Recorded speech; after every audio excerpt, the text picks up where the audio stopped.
joined right now by Fox News contributor, Lieutenant Colonel Michael Waltz, and former Army Ranger and Democratic strategist Robin Biro. Good to have both you guys here. All right, Colonel, first over to you. I mean, the criticism from the left is that basically these guys are going to be too tough when it comes to immigration, when it comes to dealing with Islam as a religion versus political ideology. What say you? Well, let's start with General Flynn, who has served in the Pentagon and the Joint Staff. He's served out in the combatant commands, and importantly, he's served out in the field recently with General McChrystal in both Iraq and in Afghanistan. He knows how to kind of herd the cats, so to speak, across the vast policy interagency, DOD, State Department, CIA, Treasury, and everyone else, and how to kind of get the interagency on board behind the president's agenda. Operational knowledge, in other words, counts for something.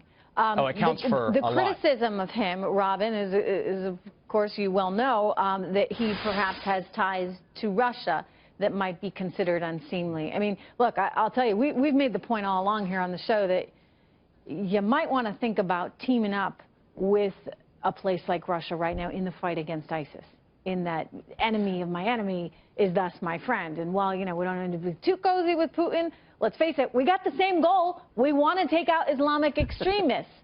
This is something, a view that General Flynn also adheres to, and this is something he's being criticized for. Why?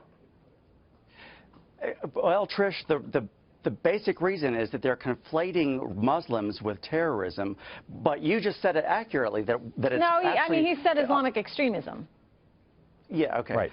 But my main concern is that no one's questioning his military prowess, but he was pushed out of the Defense Intelligence Agency in 2014 and essentially forced into retirement because he was actually accused of disclosing classified information intentionally to Pakistan. Now, for a campaign that went against Hillary Clinton, hammered her for 17 months for her emails and transparency, I'm a little concerned. I think that's hypocritical. In other words, he's also been criticized for being too much his own man. He and his policies were definitely at odds with what President Obama wanted to implement.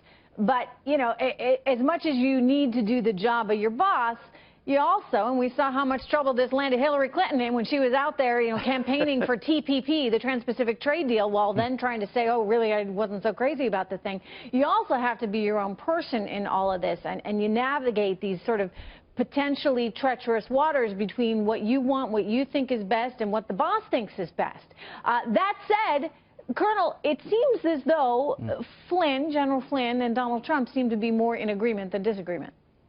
Well, you know, the number one job of the National Security Advisor is to be the key National Security Advisor to the President and to run the National Security Council staff.